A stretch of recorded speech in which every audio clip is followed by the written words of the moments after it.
మిత్రులారా, ఇవాళ మీరందరూ కూడా ఫేస్బుక్లలో, వాట్సాప్లలో, ట్విట్టర్లలో, పేపర్లలో, సోషల్ మీడియాలో, టీవీ ఛానళ్ళలో కూడా అందరూ చూస్తూ ఉన్నారు.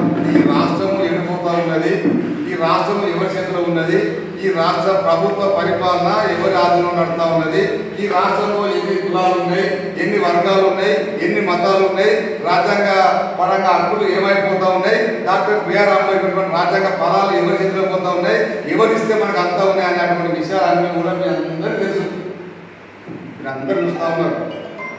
కానీ ఈ తెలంగాణ రాష్ట్రంలో గత స్వతంత్రం వచ్చిన నాటి నుండి రాజ్యాంగ రిజర్వేషన్ అమలైన నాటి నుండి ఈ రోజు వరకు కూడా ఉమ్మడి ఆంధ్రప్రదేశ్లో కానీ ప్రత్యేక తెలంగాణలో కానీ ఎరకల జాతిని గుర్తించిన పాపాన ప్రభుత్వాలు కానీ పాలకులు లేరనేది వాస్తవానికి గ్రహించుకోవాలి.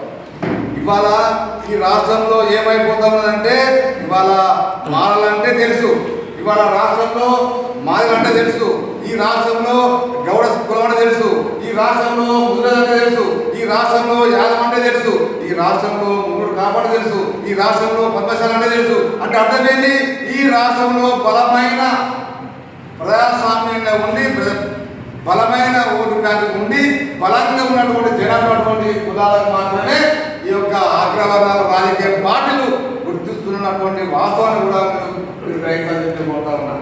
నేను తప్పంటలేను. ఇవాళ ఎస్టీలు అంటే ఓన్లీ లంబాడ పోయే గోండే కాదు, ప్రభుత్వాన్ని గుర్తిస్తా ఉన్నా. ఈ రాష్ట్రంలో బాబాసాహెబ్ రాజ్యాంగ హక్కులు ఇలా ఆదివాసులు ఉన్నటువంటి ఎరకల వాళ్ళు కూడా అందాలి, అవి అందట్లేదనే మా బాధ.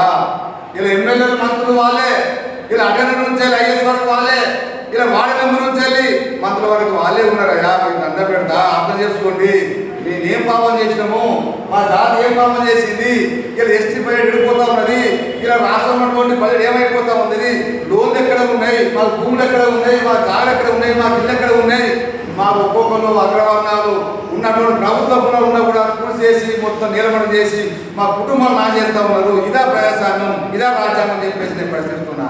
ఎక్కడ మాకు న్యాయం?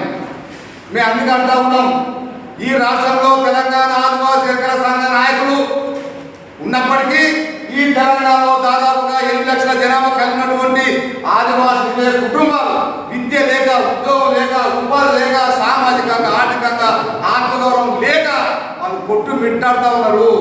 ఇలా కులవృత్తున్నటువంటి కులవృత్తులు పోయినాయి. ఇలా ప్రపంచీకరణ, ప్రైవేటీకరణ పేరు మీద ఉన్న కులవృత్తులు, నమ్ముకున్న కులవృత్తులు కూడా కనుమరుగైపోయినాయి. చేస్తున్నామంటే కూడా మాకంటూ కులం లేదు, కులవృత్తులు లేవు. మరి ఎట్లా బతకాలి? మరి మీ ప్రభుత్వాన్ని మేము ఓట్లు వేస్తలేమా, మీ పార్టీలకు మేము ఓట్లు వేస్తలేమా, మీ పార్టీకి జిల్లాలు పొందలేమా, మీ పార్టీ పేర్ల మీద మేము జై అని చెప్పి మేము అంటలేమా? మరి ఎక్కడ మా న్యాయం పడతలేదని చెప్పి అడుగుతా ఉన్నా. ఇంకెన్ని రోజులు, ఇంకెన్ని సంవత్సరాలు వేసుకొచ్చిన పోవాలి? వేసి మా తాత ముత్తాల నుంచి వెళ్ళి ఓట్లు వేసి చచ్చిపోతా ఉన్నాం, ఇంకా కూడా వేస్తా ఉన్నాం. మా ఒక వార్డు మెంబర్ అయిపోతుంది, ఒక ఎమ్మెల్సీ అయిపోతుంది, ఒక నామినేటెడ్ స్థానం అయిపోతుంది. మా జాతిని కూడా కనీసం సమాజంలో వీళ్ళు ఉన్నారని చెప్పి కూడా ఒక్క మాట టీవీలలో ఒక మంత్రి, ఒక ఎమ్మెల్యే, ఒక ముఖ్యమంత్రి కూడా మాట్లాడుతుంటే దౌర్భాగ్య నిర్మాణం చేస్తూ మండలంలో గ్రాంటాలు వేస్తూ రాబోయే కాలంలో మీరు ఖచ్చితంగా ఇక్కడ భారీ బహిరంగ సభ ఏర్పాటు చేసి ఇలా కాంగ్రెస్ ప్రభుత్వానికి, ఇలా టీడీపీ నాయకులకు, ఇలా బీఎస్ నాయకులకు, సిపిఎం నాయకులకు, సిపిఐ నాయకులకు, బీజేపీ నాయకులకు సత్యంగా చూసే విధంగా మీ యొక్క ఆవేశం ఉండాలి, మీ పడదనం ఉండాలి, మీ నిర్ణయం ఉండాలి, మీ నిర్మాణం ఉండాలని చెప్పి నేను కోరుతా ఉన్నా. దయచేసి ఎవరో చెప్తాను చెప్పేసి మీరు ఎవరు నమ్మకండి. ఇవాళ ఖచ్చితంగా అన్నిటికీ తెగించి రాష్ట్ర కమిటీ పనిచేస్తా ఉన్నాం. మొన్ననే పిల్లపల్లి గ్రామంలో ఇదే యాదగిరి ఇల్లు కూలగొడితే ఢిల్లీ పోయి ఎస్టీ కమిషన్ దగ్గర పోయి కూడా తీసుకొస్తాం. ఎన్నో పనులు చేసినాం, గత ప్రభుత్వం చేసాం, హైదరాబాద్ కేంద్రంగా ఎన్నో భూమి ఎక్కడ సాధించుకున్నాం. అదే ప్రకారంగా గత ప్రభుత్వంలో మరి ఎన్నికల ఎంపవర్మెంట్ స్కీము ప్రవేశపెట్టి కొత్తగా 60 కోట్ల చరిత్ర ఉన్నది జాతికి. ఇలా అన్ని జిల్లాలో కూడా 10,000 కుటుంబాల కోసం బృందాలు ఇచ్చినటువంటి పరిస్థితి ఉన్నది. ఇలా గత ప్రభుత్వంలో ఎమ్మెల్సీ స్థానాన్ని కూడా అనౌన్స్ చేసినటువంటి పరిస్థితి కనబడుతూ ఉన్నది. అన్ని వచ్చాయి. మన అందరం కలిసికట్టుగా ఐక్యమతంగా పోరాట చేసినాం. దాని ప్రతిఫలంగా గత ప్రభుత్వాలు అనేక పాటలు గుర్తించారు కాబట్టి అవి కొంతవరకు మనకు వచ్చింది. ఈ రాష్ట్రంలో కూడా గత ప్రభుత్వం మనకు పూర్తి న్యాయం చేయలేదు. ఈ ప్రభుత్వం మన న్యాయం చెప్పేసి కాంగ్రెస్ ప్రభుత్వాన్ని, కాంగ్రెస్ పార్టీ నమ్ముకున్నాం, విశ్వాసించడం. తెలంగాణ మొత్తం కూడా కాంగ్రెస్ పార్టీకి ఓటు వేసి గెలిపించింది. మరి మాకేం చేస్తున్నావు ద్వారా, మాకేం చేస్తున్నావు పడాలా? దయచేసి మీరే కదా అనేది ఏదైతే వారి మరణ సభలో మరి ఎస్ఎస్ రిజర్వేషన్లో ఈ తెలంగాణలో మరి ఉన్నారు, వాళ్ళు విద్యా ఉద్యోగ పరంగా వెంటబడి ఉన్నారు, రాజకీయాలు వెంటబడి ఉన్నారు.